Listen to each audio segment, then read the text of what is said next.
ألا إن نصر الله قريب.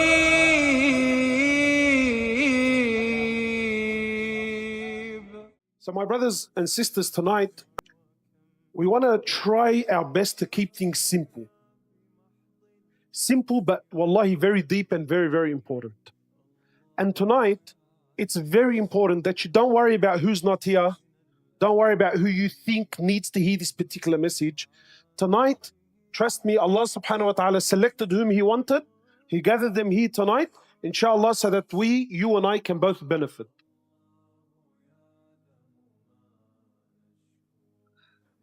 Wallah, I'm asking Allah to make things easy for me.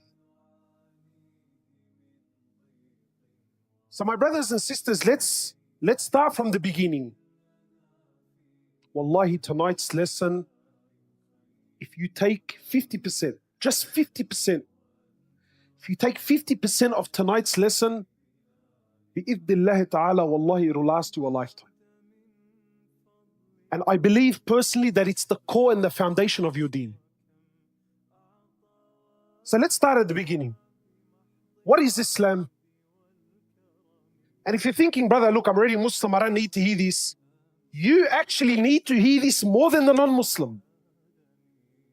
Because today, in the 21st century, what's happening in our time is an attack not on Islam per se, but I swear by Allah, it is an attack on the very aqidah and the concept of this faith. So don't be fooled. You will not be attacked. Why are you Muslim? This attack is too old, but they will come in such a way. And inshallah tonight I will use examples that bi'idhnillah will shed some light. So let's start at the beginning. What is Islam? What is Islam? Today Muslims are falling all over themselves to try and display Islam, represent Islam in a manner that he thinks is best. My brothers and sisters, tonight we need to come to understand that you and I as Muslims, we are asked to do only what Allah and His Prophet want. And this deen is only based on what Allah and His Prophet want. This deen is not based on what you think and how, and what I think and what you feel and how I feel. Islam, my brothers and sisters, means one thing and one thing only. Islam does not mean peace. Many Muslims today tell you, brother, Islam means peace. And I understand it comes with a good heart and a good intention. But this is the problem, that when you don't have ilm, when you don't have understanding, and you speak purely of desire, you end up hurting yourself, hurting others, confusing others, and worse than all of it, worse than all, actually confusing yourself. So many Muslims today will tell me, listen, brother, Islam means peace. And we say this with a big smile on our faces, especially when we're around non-Muslims. You know, when you're around non-Muslims, things can actually gets a bit heated sometimes, you know, it gets a bit tense. So many Muslims will tell you that, brother, Islam means peace, thinking this is appealing to people. Whereas in reality, Islam does not mean peace. Never has meant peace, never will mean peace. I'm not saying Islam is not a peaceful religion. Don't get me wrong, I'm not saying this. But the word Islam, and this is the problem, if the very definition of my deen I'm getting it wrong, what does it say about the rest of it? If I have a wrong understanding of the very name of my faith, then you understand why a lot of us are confused. So let's go to the very, very beginning. What does Islam mean? Who's going to help me out tonight? The word Islam means submission. And wallahi, tonight's lesson is for Muslims and non-Muslims. Islam means submission. To who? To what? To my desire? To my dad? To the area? To social norms? Pressures? Peer pressure? Submission to who? To what? You as a Muslim, you need to understand that this Islam means submission.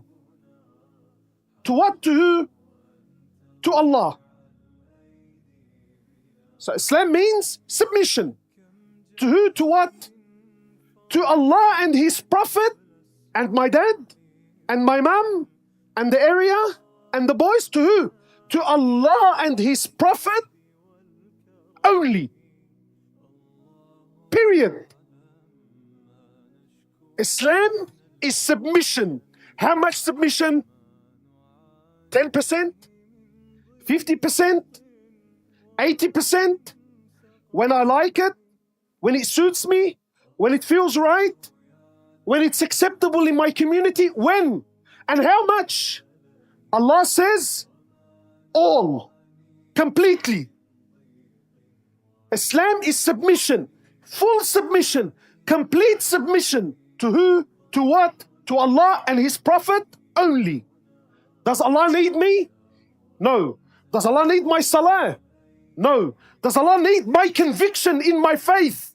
No. Does Allah is free from anything and anyone. We have to understand. Tonight may seem a bit harsh, but wallahi, I don't intend on being harsh. But we need to understand, because sometimes we need to go back to basics. Does Allah need anyone? No. Does He need anything? No. So Islam is submission completely, fully to who? To Allah and His Prophet. But who is this Allah and why do I have to submit to Him? Who is this Allah? What is this Allah? And why do I have to submit to Him? Allah Azza wa Jal is the King, the creator of the heavens and the earths. Allah is the creator of all things, that which you see and that which you don't. He is the one who created all things, the sustainer of all things. He is the all-seeing, the all-hearing, the all-knowing, the all-wise, the all-powerful, the almighty. Who is this Allah? Allah is the creator of the heavens and the earth. He is the one that knows what you and I don't know. He sees what you and I don't see. He's in control of all things. Nothing escapes Allah. Nothing. He is in complete, full control. Allah doesn't get tired. Allah doesn't get sleepy. Allah doesn't get restless. Allah doesn't get bored. Allah never does Allah not know what to do. He is in complete control. You and I have accepted this Allah, this creator. We have accepted Him to be the all-knowing, almighty, all-powerful. This is Allah, the creator of the heavens and the earths. He created me. Now, I have submitted completely and fully to Him. This is Islam. ABCs. We're trying to keep it simple tonight. Keep things simple. And I'm going to come back to non-Muslims, because you and I sometimes, in trying to convince the non-Muslim, we skip the very basics of Islam. If you have not established Allah with the non-Muslim that you're talking to, anything you speak to them about after, it's insignificant. It doesn't matter anymore, because the very essence you've missed. So Islam is submission completely and fully to Allah, the creator of all things, to Allah and His Prophet. Not because we simply like His Prophet, not because His Prophet happened to be an Arab and most of us. No. His Prophet because He chose His Prophet. And it's not just Rasulullah sallallahu alayhi wasallam simply because, wallah, you know what, we have a liking towards him. No. Why Rasulullah? Why him? Him because Allah told me him. Does that make sense? Him because Allah chose him. Islam is submission. Those people that submit, they're called what? Muslims. You with me? Those people that have submitted completely and fully to Allah and His Prophet, what's their name? They're Muslims. Meaning, he has submitted. Aslam, he's a Muslim. Aslam, he submitted. To who? To Allah and His Prophet. Is that pretty clear so far?